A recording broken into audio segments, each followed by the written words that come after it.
Hello friend, good morning. स्वागत है आपका हमारे यूट्यूब चैनल स्टडी विथ विधि में। आज हम लोग हिंदी शुरू करेंगे। हिंदी की पहली टॉपिक हिंदी की वर्णमाला। ठीक है। ये जो हिंदी की वर्णमाला है, यहाँ से लगभग हर एग्ज़ाम में 4 से 5 क्वेश्चन श्योर रहता है कि आता ही है।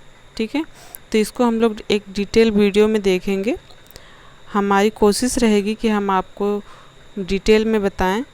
ठीक है, तो अगर आप हमारे चैनल पे पहली बार विज़िट कर रहे हैं तो हमारे चैनल को सब्सक्राइब कर लीजिए ताकि आपको हर वीडियो आपको मिलता रहे। ठीक है, और अगर हमारा वीडियो पसंद आए तो हमारे वीडियो को लाइक भी करिएगा और अपने दोस्तों तक शेयर करिएगा। ठीक है, ताकि सबके पास हमारा वीडियो पहुंच सके।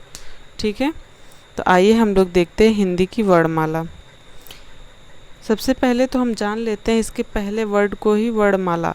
वर्णमाला किसे कहते हैं? माला जो होती है, आप लोग देखते होंगे माला गुथी हुई होती है क्रमबद्ध रूप से, उसी तरीके से वर्णमाला, वर्णों की माला। ठीक है, वर्णों के सार्थक समूह को, ऐसा नहीं है कि जो वर्ड है, मान लीजिए कोई हम लोग वर्ड एक तरीके का, जैसे उसका एक सार्थक मतलब सीरियल वाइज अगर वो वर्ड आता है तो उसे ही वर्णमाला कहते हैं। तो इसका परिभाषा हो जाएगा, वर्णों के सार्थक समूह को वर्णमाला कहते हैं। ठीक है, और वर्णमाला में कितने वर्ड होते हैं? 52 वर्ड होते हैं। ये क्वेश्चन अक्सर पूछा जाता है कि हिंदी के वर्णमाला में कितने वर्ड होते हैं, तो इसका आंसर होगा 52। ठीक है, और हिंदी वर्णमाला के कितने भेद होते हैं? 2 भेद होते हैं, स्वर और व्यंजन। ठीक है, तो ये जो वर्णमाला में कितने वर्ड होते हैं इसे याद रखिएगा। 52 वर्ड होते हैं। और कितने प्रकार के वर्णमाला होते हैं? 2 प्रकार के, स्वर और व्यंजन। ठीक है, अब स्वर के बारे में जान लेते हैं कि स्वर किसे कहते हैं। स्वर उसे कहते हैं जो स्वतंत्र होता है। स्वर को किसी की सहायता की ज़रूरत नहीं पड़ती, ये बिल्कुल स्वतंत्र होता है। ठीक है, जिन वर्णों का उच्चारण बिना किसी अवरोध के तथा बिना किसी दूसरे वर्ण की सहायता से होता है उसे स्वर कहते हैं। ऐसे भी क्वेश्चन आ जाता है कि किस वर्ण को मतलब जो वर्ण स्वतंत्र रूप से होते हैं उसे क्या कहते हैं, तो उसका आंसर होगा स्वर कहते हैं। ठीक है, स्वर कितने प्रकार के मतलब स्वर कितने होते हैं, ये भी क्वेश्चन पूछा जाता है। तो स्वर 11 होते हैं। ठीक है, वर्णमाला में वर्ण कितने होते हैं? 52, और 52 वर्णों में कितने स्वर होते हैं? तो 11 स्वर होते हैं। ठीक है, यहाँ तक आप लोगों को क्लियर हो गया। अब हम लोग स्वर देख लेते हैं कि कौन कौन से स्वर होते हैं। ये बिल्कुल स्वतंत्र होते हैं, इन पर किसी का जोर नहीं चलता। ठीक है, पहला अ, आ, छोटी ई, बड़ी ई, छोटा ऊ, बड़ा ऊ, ए, ऐ, ओ, औ और री। ठीक है, ये स्वर होते हैं, 11 स्वर होते हैं। ठीक है, अब हम लोग देख लेते हैं कि ये जो स्वर होते हैं, ये स्वर भी कितने प्रकार के होते हैं? 3 प्रकार के स्वर होते हैं। पहला हर्ष स्वर, दूसरा दीर्घ स्वर और तीसरा प्लुप्त स्वर। हर्ष स्वर जो होता है इसे मूल स्वर भी कहा जाता है। ठीक है, क्योंकि इसी स्वर से ही दूसरा स्वर बनता है। ठीक है, ये मूल स्वर होते हैं। कितने मूल स्वर होते हैं? 4। अ, छोटी, छोटा ऊ और री, ये मूल स्वर कहें या हर्ष स्वर कहें। ठीक है, हर्ष स्वर में एक मात्रा, इसे मतलब बोलते समय एक मात्रा का समय लगता है। ठीक है, और दूसरा स्वर होता है दीर्घ स्वर। ये कितना होता है? आ, बड़ी, बड़ा ऊ, ए, ऐ, ओ, औ। ठीक है, तो कितने हो गए? 7 दीर्घ स्वर। कितने हो गए? 7 दीर्घ स्वर हो गए। मूल स्वर 4 हो गए। दीर्घ स्वर में 2 मात्रा के बराबर बोलने में समय लगता है। ठीक है, इसलिए इसे दीर्घ स्वर कहते हैं। संस्कृत में इसे गुरु, छंद की भाषा में इसे गुरु कहते हैं, और हर्ष स्वर को लघु कहते हैं। ठीक है, ये याद रखिएगा आप लोग।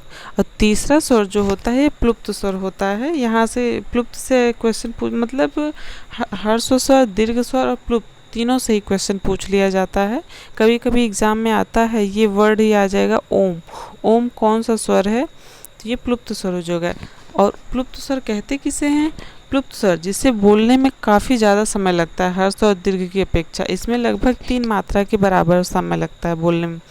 जैसे हम लोग हर्ष स्वर को बोलते हैं अ, दीर्घ स्वर आ और प्लुप्त स्वर ओम।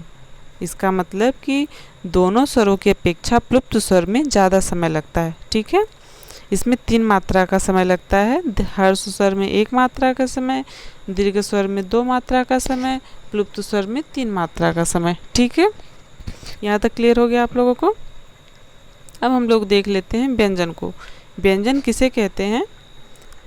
व्यंजन जो होता है इसको बोलने में स्वर की सहायता लेनी पड़ती है। ठीक है, बिना स्वर के व्यंजन बन ही नहीं सकता। और शुद्ध व्यंजन अगर हम लोग लिखें तो मान लीजिए क है, इसे अगर आप शुद्ध व्यंजन कहें तो शुद्ध व्यंजन नहीं है। ठीक है, क्योंकि बिना स्वर का व्यंजन नहीं होता है। अगर बिना स्वर का व्यंजन है तो इसको हलंत लगा देंगे, तब ये बिना स्वर का व्यंजन होगा, तब ये शुद्ध रूप इसका होगा। ठीक है, और अगर व्यंजन को ऐसे लिखते हैं तो बिना हलंत का, तब वो स्वर के साथ होता है। ठीक है, अब व्यंजनों की संख्या देख लेते हैं। व्यंजन की संख्या कितनी होती है? 33।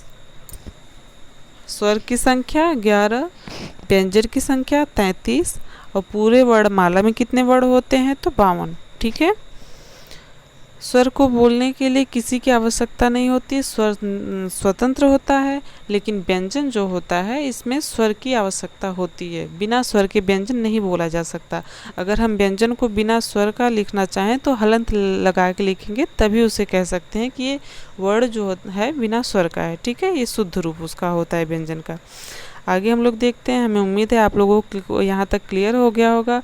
और अगर आप हमारे चैनल पे नए हैं तो अभी भी अगर आप लोगों ने हमारे चैनल को सब्सक्राइब नहीं किया है तो प्लीज़ हमारे चैनल को सब्सक्राइब कर लीजिए, ताकि आने वाला हर वीडियो आप तक पहुँचे और आप उसे देखें।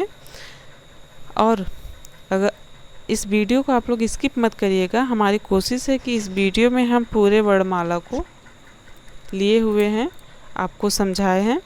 ठीक है, तो आइए देखते हैं उच्चारण के आधार पर व्यंजन कितने प्रकार के होते हैं। ठीक है, कितने प्रकार के होते हैं, कहाँ कहाँ से व्यंजन बोले जाते हैं। ठीक है, तो ये जो है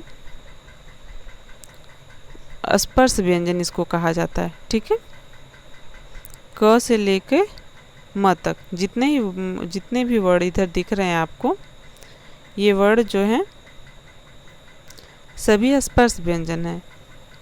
ठीक है, सभी स्पर्श व्यंजन है। ये कहीं से ना कहीं से छू करके, मतलब जैसे अगर आप बोलते हैं, स्वर जो होता है वो स्वतंत्र होता है, लेकिन व्यंजन जो होता है वो स्वर की सहायता से बोला जाता है। और जो व्यंजन होता है इसमें कई तरीके का व्यंजन होता है, जैसे स्पर्श व्यंजन, अंतस्थ व्यंजन, ऊष्म व्यंजन। तो ये सभी वर्ड जो हैं ये स्पर्श व्यंजन है, क्योंकि इनको बोलते समय कहीं से ना कहीं से ये वर्ड स्पर्श करके निकलते हैं हमारे मुख से। ठीक है, अब ये वर्ड कहाँ कहाँ से स्पर्श करके निकलते हैं? उच्चारण स्थान, इसीलिए इसका नाम दिया गया। ये उच्चारण स्थान पे कहाँ कहाँ से मतलब बोले जाते हैं, इसी के आधार पे यहाँ पे बताया गया है। ठीक है, तो हम लोग देख लेते हैं। स्पर्श व्यंजन जो होते हैं वो लगभग 25 स्पर्श व्यंजन होते हैं।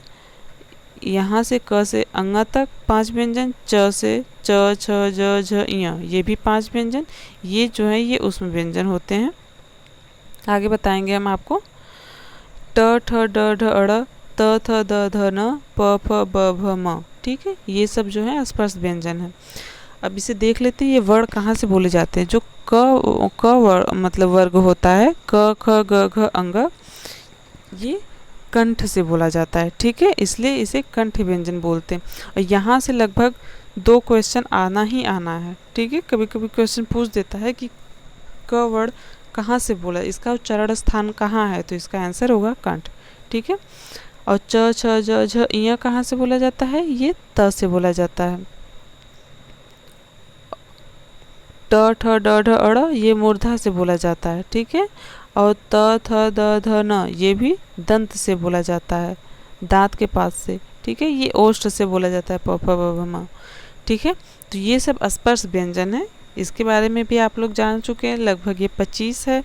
5 पंक्ति, 1 2 1 सेकेंड, 1 2 3 4 5, 5 पंक्ति और वर्ड कितने हैं हर पंक्ति में 5, तो वैसे कर सकते हैं 5 इंटू 5, 5 इंटू 5, ठीक है। तो 25 इसका होगा। तो इसे आप लोग इससे भी याद रख सकते हैं कि 25 अस्पर्श व्यंजन होते हैं। और आगे हम लोग देख लेते हैं, यह जो होता है ये अंतस्थ व्यंजन होता है। देख लेते हैं, यह जो होता है ये अस्पर्श अंतस्थ व्यंजन होता है, और ये श जो होता है ये उष्म व्यंजन होता है, ठीक है। आगे देख लेते हैं अंतस्थ व्यंजन। हमने कोशिश की है कि आपको कम टाइम में ज़्यादा बताएं, ठीक है।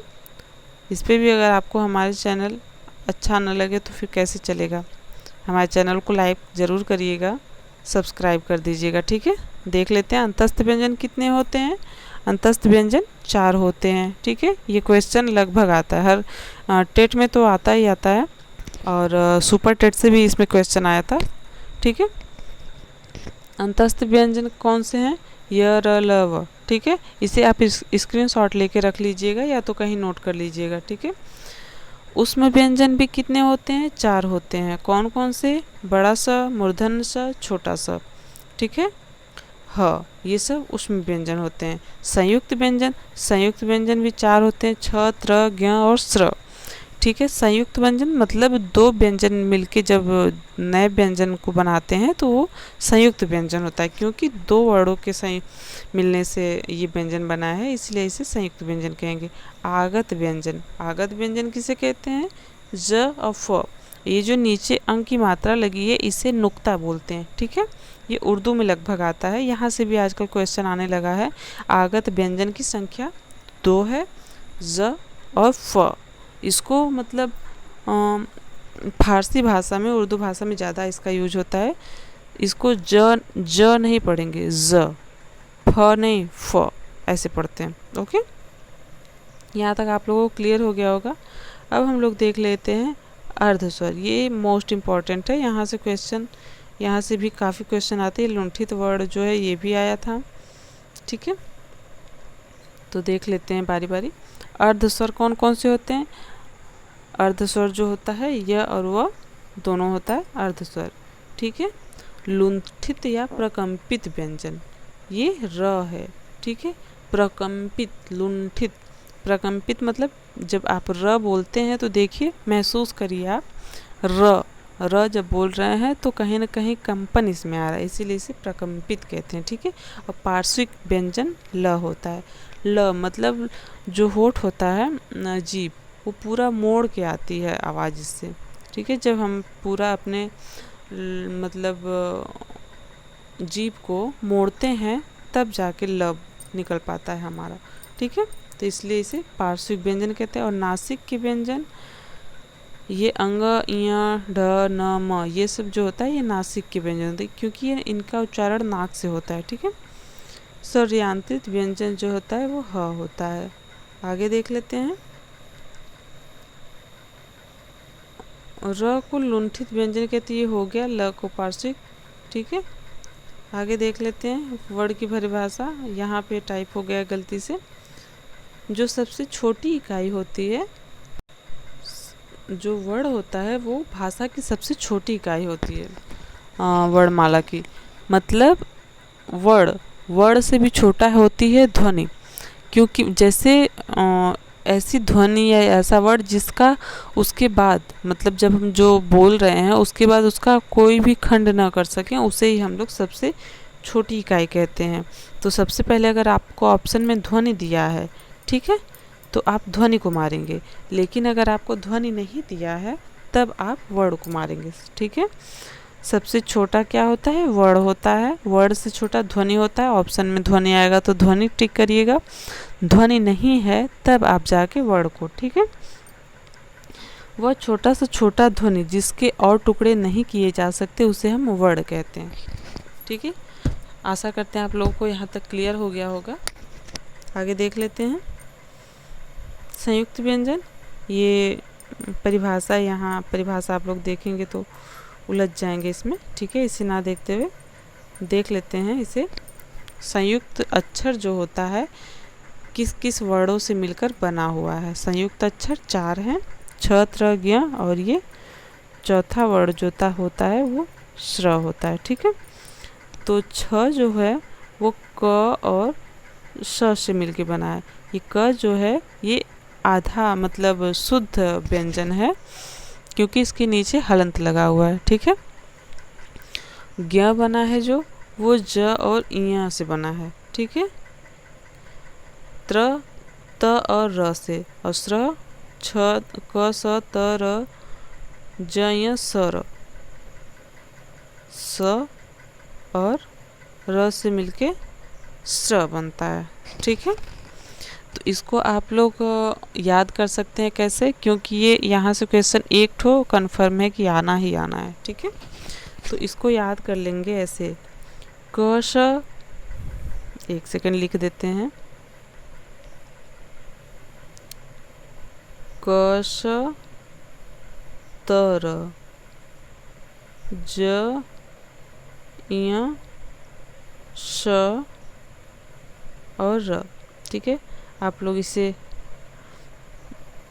क श से क्या बनता है छ, त र से त्र, ज य से छ त्र ज्ञ, ये बनता है श्र। ठीक है, तो इसे ऐसे याद करिएगा आप लोग, क श त र ज य श र। ठीक है, छ त्र ज्ञ श्र। आप इसे मतलब एक तरीके से तुक ताल बैठा के याद कर लीजिएगा, क्योंकि ऐसे याद कर लेंगे तो क श त र ज य श र और छ त्र ज्ञ श्र ऐसे याद कर लें। ऐसे आप मतलब आपके दिमाग में बहुत अच्छे से फिट हो जाएगा, क्योंकि छ त्र ज्ञ ऐसे तो आता ही है सीरियल वाइज, और नीचे स्र कर लीजिए, छ त्र ज्ञ और नीचे स्र, और इधर याद कर लीजिए क स त र ज य स र। ठीक है, अब आगे देख लेते हैं। ये संयुक्त अक्षर ज़रूर आप लोग देख लीजिएगा, क्योंकि यहाँ से क्वेश्चन आता है। हर क्वेश्चन हर एग्ज़ाम में लगभग एक क्वेश्चन फिक्स है। ठीक है, अयोगवाह वर्ण किसे कहते हैं, जिसको मतलब ऐसा वर्ण जिसमें उस अयोगवाह का मतलब एक तरीके से जो होता है, ऐसा वर्ण जिसका योग ना हो उसे ही अयोगवाह वर्ण कहते हैं। जैसे दो अयोगवाह वर्ण होते हैं, अंग और अह। अंग और अह अयोगवाह होते हैं, जिसमें अंग को हम लोग अनुस्वार कहते हैं और अह को हम लोग विसर्ग कहते हैं। ठीक है, आगे देख लेते हैं। अनुस्वार स्वर के बाद बोला जाने वाला हलंत अनुस्वार कहलाता है। अर्धध्वनि जैसे प्रकंप, कंठ, छंद। विसर्ग किसे कहते हैं, महाप्राण सूचक एक स्वर होता है। हम लोग अल्प प्राण महाप्राण भी देखेंगे, लेकिन उसको अलग वीडियो में देखेंगे उसको विस्तार से। ठीक है, तो और समृद्ध विवृत देख लेते हैं।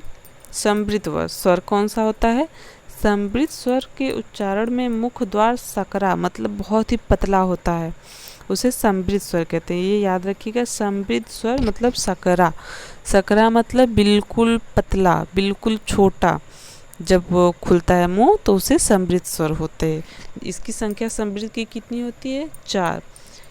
ई ओ इसमें कितना मुंह खुल रहा है, बहुत ही हल्का सा। ठीक है, इसलिए इसे समृद्ध कहते हैं। और अर्ध समृद्ध कौन सा होता है, अर्ध समृद्ध का उच्चारण में मुख द्वार मतलब जो होता है समृद्ध उसकी अपेक्षा थोड़ा सा ज़्यादा खुलता है। ठीक है, ये संख्या 2 है, इसकी भी अर्ध समृद्ध की ए और ओ। ठीक है, और तीसरा है विवृत। विवृत वर्ण कौन सा है, विवृत स्वर वो होता है जिसमें मुख द्वार पूरा खुल जाता है। विवृत मतलब विवृत, वृत्त मतलब बड़ा, पूरा खुलना, गोल सा बड़ा सा होता है। इससे आप याद कर सकते हैं विवृत में पूरा मुंह खुलता है, जैसे आ होता है ना, इससे उसे विवृत स्वर कहेंगे। ठीक है, अब हम लोग देख लेते हैं कुछ इम्पॉर्टेंट क्वेश्चन जहाँ से एग्ज़ाम में पूछा जाता है। जिस क्वेश्चन को लगभग हमने कोशिश की है कि आपको क्वेश्चन भी अच्छे तरीके से तैयार हो जाए। अभी भी आप हमारे चैनल को सब्सक्राइब नहीं किए तो प्लीज़ हमारे चैनल को सब्सक्राइब कर दीजिए और एक लाइक कर दीजिए। ठीक है, देख लेते हैं क्वेश्चन। हिंदी में कुल कितने व्यंजन हैं? तो व्यंजन की संख्या 33 और सभी वर्णों की संख्या 52, स्वरों की संख्या 11। ठीक है। दूसरा क्वेश्चन देख लेते हैं। यह कैसा व्यंजन है? तो आपको पता होगा यह जो है ये अंतस्थ व्यंजन है और इसे अल्प स्वर भी कहते हैं, अल्प व्यंजन भी कहते हैं। ठीक है, सॉरी, यह को अर्धस्वर भी बोलते हैं। ठीक है, यह को हम लोग अंतस्थ व्यंजन भी बोलते हैं और अर्धस्वर भी बोलते हैं। ठीक है। स्पर्श वर्णों की संख्या कितनी है? 5 × 5 = 25। तो आंसर 25। ओके। जो व्यंजन 2 या 2 से अधिक व्यंजनों से मिलकर बनते हैं उन्हें क्या कहते हैं? जब 2 या 2 से अधिक व्यंजन मिलकर बनते हैं तो उसे संयुक्त व्यंजन कहते हैं। जिन वर्णों का उच्चारण बिना किसी अवरोध के तथा बिना किसी दूसरे वर्ण की सहायता से होता है उन्हें क्या कहते हैं? तो उन्हें कहते हैं स्वर। स्वर जो होता है ये स्वतः होता है। ठीक है, स्वर स्वतः स्वतंत्र, इसे याद कर सकते हैं कि स्वर जो होता है वो स्वतंत्र होता है, इसे बोलने के लिए किसी दूसरे वर्ण की आवश्यकता नहीं होती है। छ कैसा व्यंजन है? देखिए आ गया क श, क श तर ज या सर, ये कौन सा व्यंजन है? संयुक्त व्यंजन है। ओके, अगला क्वेश्चन देख लेते हैं हम लोग। जो बिना किसी अन्य वर्ण के आधार लिए बिना नहीं बोला जा सकता, मतलब जिसमें ज़रूरत पड़ जाती है, उसे क्या कहते हैं? एक सेकेंड, आया हुआ उसमें व्यंजनों की संख्या, उसमें वर्ण जो होता है उसमें वर्ण भी कितना होता है? वो 4 होता है। ठीक है। अगला क्वेश्चन, स्वर कितने प्रकार के होते हैं? तो स्वर 3 प्रकार के होते हैं। हर्ष स्वर एक मात्रिक, दीर्घ स्वर द्विमात्रिक, प्लुप्त स्वर 3 मात्रिक। हर्ष स्वर को छंद की भाषा में लघु बोलते हैं और दीर्घ को जो है उसे कहते हैं गुरु। ठीक है, तो यहाँ पे आपको एक बटन दिख रही है रेड कलर की, आपकी स्क्रीन पे भी दिख रही होगी, दिख रही है ना? तो प्लीज़ उस बटन को क्लिक कर लीजिए, सब्सक्राइब कर लीजिए और हमारा वीडियो आपको मिलता रहेगा। ठीक है। अगला क्वेश्चन, भाषा की सबसे छोटी इकाई कौन सी होती है?